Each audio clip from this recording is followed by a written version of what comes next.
بسم اللہ الرحمن الرحیم۔ السلام علیکم ورحمۃ اللہ وبرکاتہ۔ سلطنت عباسیہ کے دور خلافت کا ذکر ہے کہ خلیفہ ہارون رشید کا ایک معتمد اچانک حرکت قلب بند ہو جانے سے فوت ہو گیا۔ اراکین سلطنت کے علاوہ ہزاروں شہری اس کا جنازہ لیے قبرستان کی طرف جا رہے تھے۔ اسی راہ سے ایک معمر حکیم کا گزر ہوا۔ حکیم نے اس نیک بخت کا آخری دیدار کرنا چاہا۔ جب کفن سرکایا تو معمر حکیم نے چیختے ہوئے کہا، ظالمو، یہ ابھی تک زندہ ہے۔ چنانچہ اس نے اپنے تھیلے میں سے کوئی دوا نکال کر مریض کی ناک میں پھونک دی اور اس سے فوراً خون جاری ہو گیا۔ 2-3 منٹ بعد مردے نے آنکھیں کھول دیں۔ جنازے کے ساتھ آنے والے ہزاروں افراد حکیم کی اس فراست پر بہت حیران ہوئے۔ حکیم صاحب نے اجتماع سے خطاب کرتے ہوئے کہا، آج کل بغداد کے اکثر گھرانوں میں مرد، عورتیں اور بچے زیب و زینت کی خاطر ایسا تنگ لباس استعمال کرتے ہیں جس کی وجہ سے جسم انسانی کے اندر خون ٹھیک طور پر گردش نہیں کر سکتا اور دل کو خون کے پمپ کرنے میں دشواری ہوتی ہے۔ بعض مرد اور عورتیں گلے کے بٹن اس قدر کس کر بند کرتے ہیں کہ آنکھوں میں مصنوعی سرخی پیدا ہو جاتی ہے۔ حکیم صاحب نے سلسلہ کلام جاری رکھتے ہوئے کہا، تنگ لباس سے خون کی شریانیں اور وریدیں پھول جاتی ہیں۔ دماغ میں اجتماع خون کے باعث آج کل بغداد میں جس قدر اموات ہو رہی ہیں وہ زیادہ تر چست لباس اور مرغن غذا کا نتیجہ ہے۔ شیخ الرئیس حضرت بو علی سینا رات کے وقت ایک جنگل سے گزر رہے تھے۔ سردی بہت زیادہ تھی۔ وہ اپنے ملازم سے کہہ رہے تھے کہ ہمیں جلد آبادی میں پہنچ جانا چاہیے۔ ابھی تھوڑی دور ہی چلے تھے کہ انہیں 200-250 گز کے فاصلے پر جھاڑیوں کی اوٹ میں آگ کے شعلے نظر آئے۔ سردی میں ٹھٹھرتے ہوئے دونوں مسافر ان کی سمت میں روانہ ہوئے۔ جب قریب پہنچے تو کیا دیکھتے ہیں کہ ایک موٹی تازی نوجوان خاتون درخت کے سہارے بیٹھی محو خواب ہے۔ اس کا سر ایک طرف جھکا ہوا ہے اور سامنے آگ چل رہی ہے۔ شیخ صاحب گھوڑے پر سوار تھے۔ ان کے ملازم نے بڑھ کر آواز دی۔ ملازم نے جو ہی غور سے دیکھا فوراً دوڑ کر واپس بو علی سینا کے قریب پہنچا اور کہا کہ ایک مردہ عورت درخت کے سہارے کفن میں لپٹی ہوئی ہے۔ شاید کوئی مردہ خور اسے ابھی ابھی قبر سے نکال کر لایا ہے۔ اس زمانے میں مردہ خور راکشس جنگلوں میں کثرت سے ہوا کرتے تھے۔ ملازم نے گھبرائی ہوئی آواز میں کہا کہ ہمیں بہت جلد اس جنگل سے نکل جانا چاہیے۔ ملازم کو ہراساں دیکھ کر شیخ صاحب گھوڑے سے اتر کر اس مردہ عورت کے قریب گئے۔ آگ کی روشنی میں مردہ عورت کا چہرہ دیکھتے ہی وہ علی سینا نے فرمایا، معلوم نہیں اس بیچاری کو قبر سے نکال کر یہاں کون لے آیا ہے، جسے رشتہ دار مردہ سمجھ کر دفن کر گئے تھے، مگر اس کے جسم میں ابھی تک زندگی کے آثار موجود ہیں۔ چنانچہ انہوں نے تھیلے سے نشتر نکال کر بائیں بازو کی فسد کھول دی۔ رگ میں نشتر چبھونے سے خون کی تیز دھار جاری ہو گئی۔ چند ثانیوں کے اندر مردہ عورت کے جسم میں حرکت پیدا ہو گئی۔ اس نے آنکھیں کھول دیں اور اپنا منہ اندھیری کی طرف کر دیا۔ وہ پھوٹ پھوٹ کر رونے لگی۔ وہ علی سینا نے شفقت آمیز لہجے میں فرمایا، بیٹی، تجھے دوبارہ زندگی مبارک ہو۔ تیرے عزیز و اقارب تجھے مردہ سمجھ کر سپرد خاک کر گئے تھے۔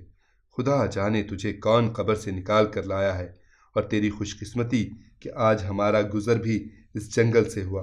عورت نے بے حد نرم انداز میں شکریہ ادا کیا۔ یہ کنواری لڑکی ایک بہت بڑے سوداگر کی بیٹی تھی۔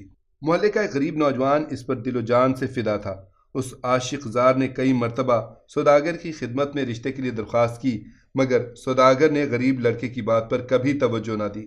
لڑکے کی بے پناہ محبت کا علم لڑکی کو بھی تھا۔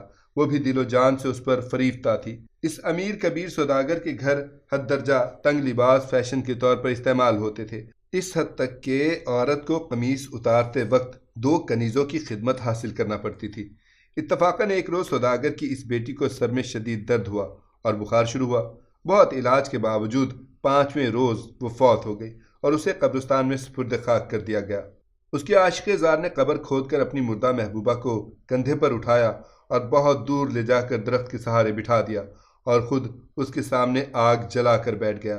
لڑکے نے جب بو علی سینا اور اس کے ملازم کو اپنی طرف بڑھتے ہوئے دیکھا تو ڈر کے مارے گھنے جھنڈ میں جا چھپا اور سارا ماجرا دیکھتا رہا۔ جب لڑکی دفعتاً ہوش میں آ کر زار و قطار رونے لگی تو وہ انتہائی خوشی کی حالت میں دوڑتا آیا اور بو علی سینا کے قدموں میں گر پڑا اور رو رو کر اپنی درد بھری کہانی سنائی۔ لڑکی کا باپ شیخ الرئیس بو علی سینا کا انتہائی عقیدت کیش تھا۔ چنانچہ ان دونوں کو لے کر شیخ صاحب سوداگر کے پاس پہنچے اور سارا ماجرا کہہ سنایا۔ لڑکی کے ماں باپ اور اس کے رشتہ دار اپنی بیٹی زندہ دیکھ کر بہت خوش ہوئے اور بو علی سینا کی سفارش پر ان دونوں کا بڑی شان و شوکت سے بیاہ رچایا گیا۔ مسیح الملک حکیم اجمل خان ایک روز اپنے مکتب میں بیٹھے تھے۔ انہیں یہ خبر پہنچی کہ آپ کے محلے کا قصاب جو کئی روز سے بیمار تھا آج فوت ہو گیا۔ حکیم اجمل خان نے مسکراتے ہوئے اپنے ملازم سے کہا کہ یہ قصاب زندہ ہے، اس کے گھر جا کر کہہ دو کہ ماتم و گریہ بند کر دیں، میں ابھی دوا لے کر آتا ہوں۔ چنانچہ تھوڑی دیر بعد مسیح الملک قصاب کے گھر پہنچے اور اس کے منہ میں دوا کے چند قطرے ٹپکا کر اسے اوندا لٹا دیا۔